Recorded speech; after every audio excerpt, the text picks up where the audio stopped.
Assalamualaikum warahmatullahi wabarakatuh. Kami dari kelompok 2. Perkenalkan, saya Arif Firat Pangestu. Saya Muhammad Tarfi Rahmatullah. Saya Nusihat. Saya Sari. Saya Muhammad Sultan Syahrir. Saya Angga Febrian. Kali ini kita akan mengunjungi Kampung Tenun. Langsung saja kita ke videonya ya.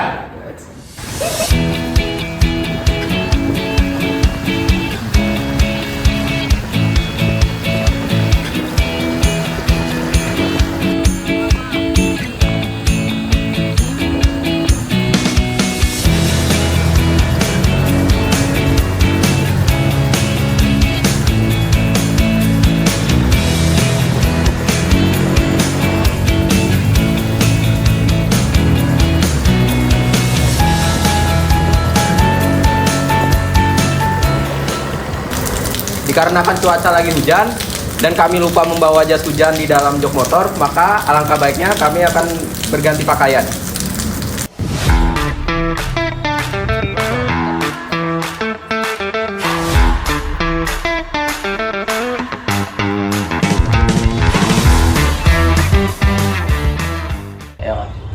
Assalamualaikum Bu. Waalaikumsalam. Jadi ini kami dari SMP 15 ingin mencari singkat sebentar ke ibu ini. Saya Anda Febrian sendiri dan teman saya ini Sultan, Raffi, itu Adib, Arzi dan itu Mayang Sari. Iya. Jadi kami ada sedikit pertanyaan buat ibu. Jadi proses dalam pembuatan kain tenun itu seperti apa sih Bu? Kalau boleh tahu. Proses pembuatan kain tenun itu dibutuhkan waktu sekitar 1 bulan lamanya. Jadi bahan baku melalui masih berbentuk benang kincir. Jadi benang itu prosesnya diwarnain dulu, dimasak dulu. Setelah itu dijemur benar-benar sampai kering. Setelah dijemur sampai kering itu melalui proses pemintalan benang. Jadi benangnya digulung, ditaruh di dalam bambu. Jadi digulung, dipintal benangnya. Setelah pemintalan benang melalui proses lagi pembentukan pola. Pembentukan pola itu sekitar 2-3 hari lamanya. Dan yang tadi pemintalan benang sekitar 2-3 hari juga. Lalu setelah proses itu kita proses menghani lagi.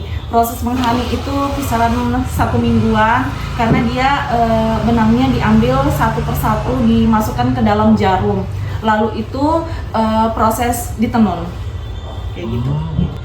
Yang buat kain tenun Samarinda ini beda dari yang lain itu gimana? Apa sih Bu?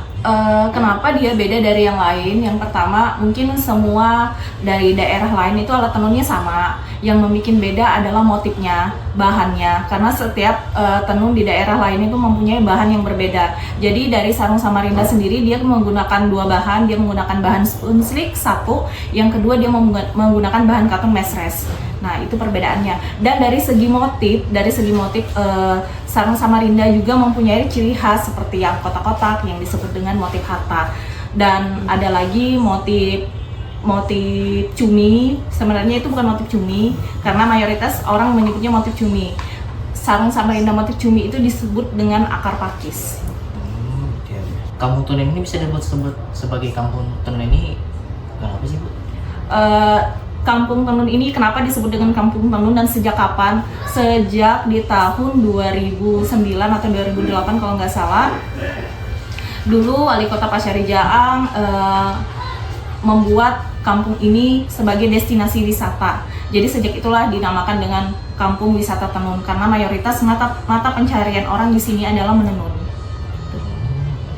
Gimana sih Bu ini sejarah kampung tenun ini awalnya? Kalau untuk sejarah sendiri, kenapa orang di sini itu banyak menenun? Karena mayoritas penduduk di sini itu adalah suku Bugis dari Sulawesi Selatan. Kita tahu sendiri bahwa Sulawesi Selatan itu dia mata pencarian mereka juga menenun. Jadi pada saat mereka merantau ke sini, karena dulu masih menggunakan kapal yang sederhana dan butuh waktu lama untuk mencapai ke sini, jadi aktivitasnya mereka menenun di dalam kapal tersebut dan sampai terbawahlah di sini dan sampai Kerajaan Kutai memberi hak paten bahwa ini adalah sarung Samarinda dan Samarinda seberang kayak gitu. Jadi begitu ya Bu? Iya. Baik, itu saja Bu ya. Terima kasih Bu ya semuanya. Iya, sama-sama. Assalamualaikum. warahmatullahi wabarakatuh. Waalaikumsalam warahmatullahi wabarakatuh. Hai teman-teman, kita udah sampai nih di proses pembuatan tenunnya. Mari kita lihat prosesnya.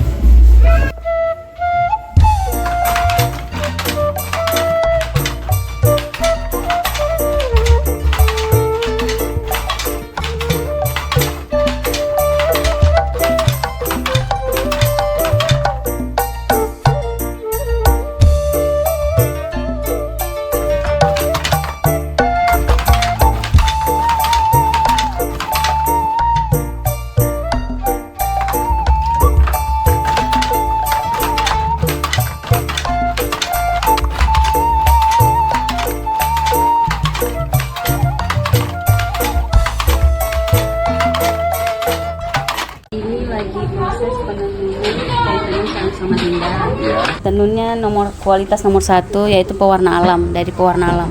Oh. Bahan dari pewarna alamnya ini seperti kayak kulit bawang, akar mengkudu, bisa juga dari kayu ulin. Mungkin kemungkinan untuk dijadikan sarung. Sarung. Tapi kalau misalnya ada yang pesan untuk baju bisa. Kalau untuk kainnya sama aja sih, sebelum dijahit itu jadi sarung sama belum itu, kalau misalnya belum jadi sarung sekitar 575, kalau sudah jadi sarung 600.000.